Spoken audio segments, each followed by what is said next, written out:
السلام عليكم، ازيكم يا بنات؟ عاملين ايه؟ يا رب جميعا تكونوا كلكم في اتم صحه واحسن حال. النهارده جايه لكم فيديو جديد وهو مشتريات الحاجات الاساسيه بتاعه البيت. مفيش اي رفاهيات خالص، ملهاش لازمه.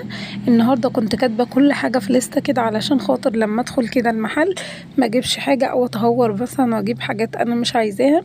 فالنهارده في الفيديو دوت هقولك على مشترياتي الاساسيه ب1000 جنيه بس، وهقولك ازاي ان انا شلت 200 جنيه كده على جنب ووفرتهم، وهقولك ازاي ان انا خدت بالي كده من الاسعار واخترت كده الحاجه اللي تكون مناسبه ليا وتكون مناسبه على قد الميزانيه اللي معايا. بالامارات لو اول مره بتشوفوني معاكم اختكم هبه، اتمنى يا رب ان الفيديو يعجبكم وتلاقوا حاجه تستفادوا بيها. كمان بشكركم جدا جدا على دعمكم وكلامكم الطيب في الكومنتات. شكرا جدا لكل الناس اللي قالت لي انا متابعاكي من القناه القديمه. انا بحبكم جدا في الله، ما يحرمنيش منكم ابدا. فاعملوا اشتراك بقى ولايك للفيديو. يا رب كل اللي حد يعمل لايك للفيديو يزور النبي عليه الصلاة والسلام، انا وانتوا قولوا اللهم امين. يوم من طبعي ان انا قبل ما بنزل السوق اروح ماسكه كده 200 جنيه واحطهم على جنب كده في المحفظة بتاعتي، بحيث ان انا الفترة اللي جاية طول الشهر ممكن احتاج حاجة، اكون في حاجة تعجز معايا، احتاج باكو شاي او احتاج مثلا كيس ملح، ايا كان اللي انا ممكن محتاجه، فبخلي ال200 جنيه دي على جنب اكنها مش موجودة خالص، على اساس الميزانية اللي معايا 1000 جنيه بس. بحاول ان انا على قد ما اقدر بظبط كده دنيتي بيها واشوف ايه اللي انا محتاجاه واجيبه. جبت 8 اكياس من المكرونه يا بنات، وجبتها بقى مشكل، وكان عندي كيس كده مكرونه من الشهر اللي فات، فعشان كده جبت 8 اكياس. جبت بقى المحمره وجبت الصغننه وجبت الخواتم. وانا كان عندي كيس كده ده من الشهر اللي فات يا بنات، فما رضيتش ان انا اجيب الاكياس الفرن، يعني قلت دي مع ديت يمشوا الدنيا كده معايا. ده بالنسبة للمكرونات. جبت كمان يا بنات 2 كيلو كده من السكر. انا باخد طومين يا بنات نفرين، فباخد 2 سكر و2 زيت، فانا ما بستخدمش اكتر من كده. بجيب 2 كيلو عليهم، وبجيب كمان ازازتين زيت عليه. كمان ان انا كان عندي المنحة يا بنات، كنت جايباها الشهر اللي فات وكنت جايباها على اول شهر رمضان، فجات لي المنحة، فعندي شوية حاجات كده منها. بصراحة كان عندي برضو منهم ال2 كيلو من الرز دول. هو ده اسمه كهرمان، كان تبع المنحة يعني. وكان ال2 كيلو السكر برضو كان تبع المنحة. كانوا هما مبقيين عندي من المرة اللي فاتت.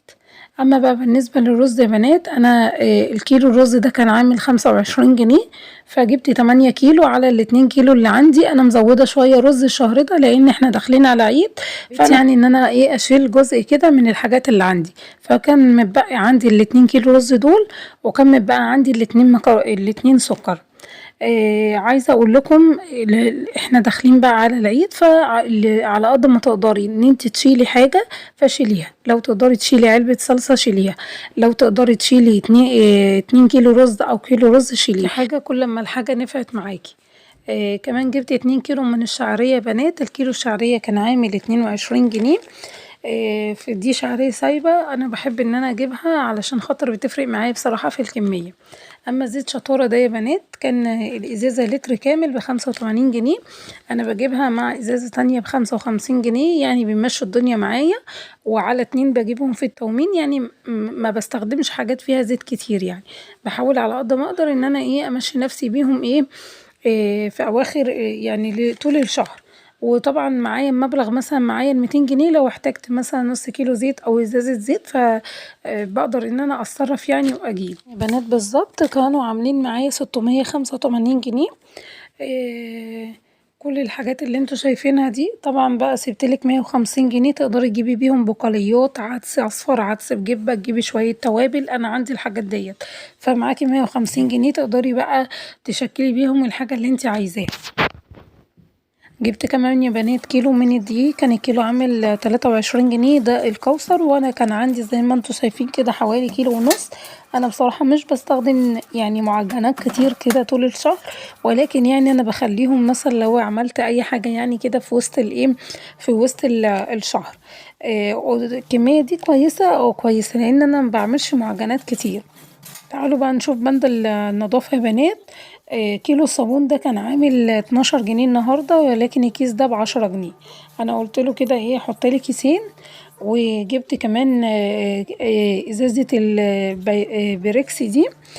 كانت عاملة الازازة كانت عاملة 20 جنيه، هي كانت ب16 جنيه، بس الاسبوع دوت قال لي هي غليت. وطبعا مفيش اي نوع دلوقتي لا ستار كلين ولا كمان باهي، ما لقيتش اي حاجة. فجبت اوكسي. الكيس ده كان عامل 125 جنيه يا بنات. وبصراحة يعني أنا عشان أزود الكمية شوية جبت نص كيلو من الرابسو بس. ده اللي أنا ماسكاه دوت كان الكيلو ب40 جنيه، فأنا جبت نص كيلو لأن بيديني ريحة الليمون كده، وكانت ريحته حلوة قوي، فبيدي معايا ريحة. مع نص كيلو برضو من الرابسو العادي اللي هو ب10 جنيه نص كيلو. قلت ايه ان انا هاخدهم كده واخلطهم مع بعض. وانا عندي كده كده ملح الليمون وعندي بيكربونات، وبحط معلقه صغيره من هنا ومعلقه صغيره من هنا، وممكن ببشر عليهم صابونه بلدي او ما جبتش الشهر ده بصراحه. فقلت وانا نازله اجيب الخضار كده ابقى اجيب لي ايه صابونه بلدي ابشرها واحطها برضو من ضمن الغسيل، يحفز لي في نظافته وكده. انا حطيتهم كده بصراحه ضعفولي الكميه وبقت كميه كويسه قوي، الكميه دي بتقعد معايا يعني وقت محترم بصراحه.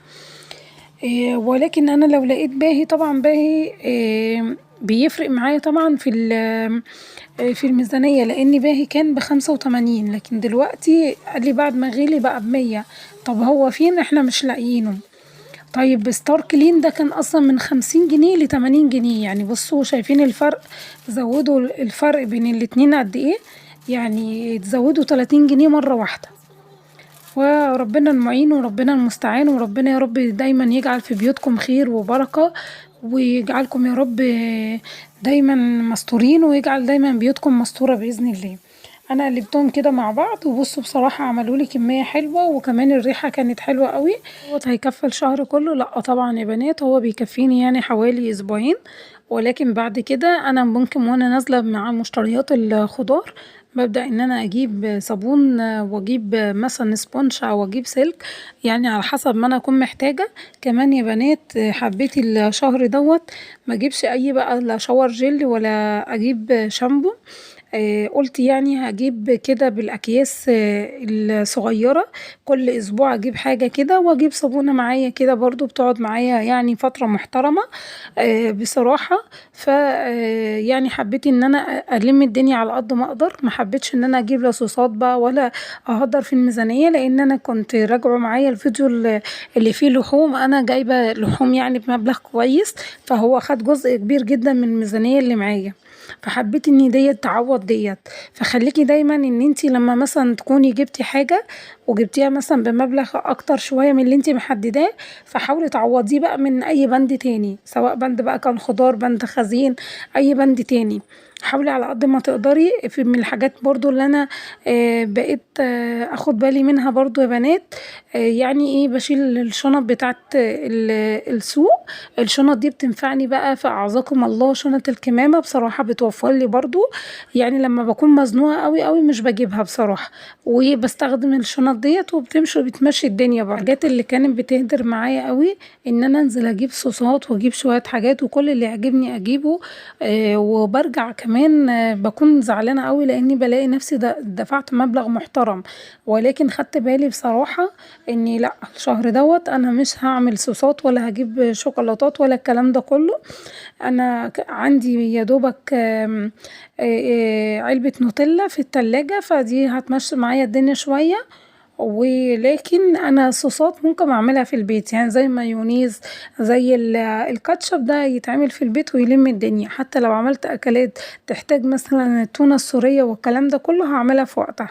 وحتى قلت كمان انا هعمل الطحينة في البيت، يعني بحيث ان الدنيا ايه تمشي معايا شوية والدنيا تتحرك برضو شوية، وعلى قد ما نقدر بحاول ان انا ايه انظم الميزانية بتاعتي. فانا عايزاكي لما تكوني نازلة ما تخليش عينك تضحك عليكي، ما تخليش الحاجة تضحك عليكي، لا انا اشوف ايه انا اللي محتاجاه وانزل اجيب الاساسيات.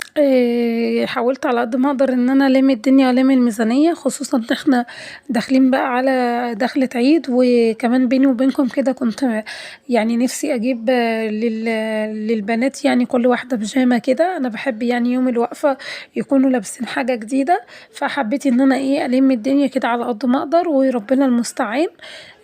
استغنيت عن حاجات كتير، استغنيت عن حاجات كتير الشهر ده، ولكن ان شاء الله هنعدي مع بعض، وان شاء الله هننزل مع بعض كده منيوهات، وهقول لكم انا مشيت الدنيا كده ازاي، ونظمت الشهر دوت ازاي، والدنيا مشيت معايا ازاي. انا عندي هنا بوريكم، عندي بقسماط وعندي فيجيتار، فهيمشوا معايا الدنيا. بشوف ايه اللي موجود عندي قبل ما انزل، وده بيفرق معايا جدا في الميزانية. اتمنى يا رب ان الفيديو يكون عجبكم وتكونوا استفدتوا. بشكر كل حد وصل معايا لحد هنا، انا بحبكم في الله. شكرا جدا ليك، وشكرا لكل حد كتب لي كلمة حلوة في الكومنتات، ولك بالمثل. ربنا يتقبل منكم ومني يا رب العالمين. اشوفكم على خير يا بنات في فيديو جديد، ويا رب نزور النبي انا وانتوا، اللهم امين. صلى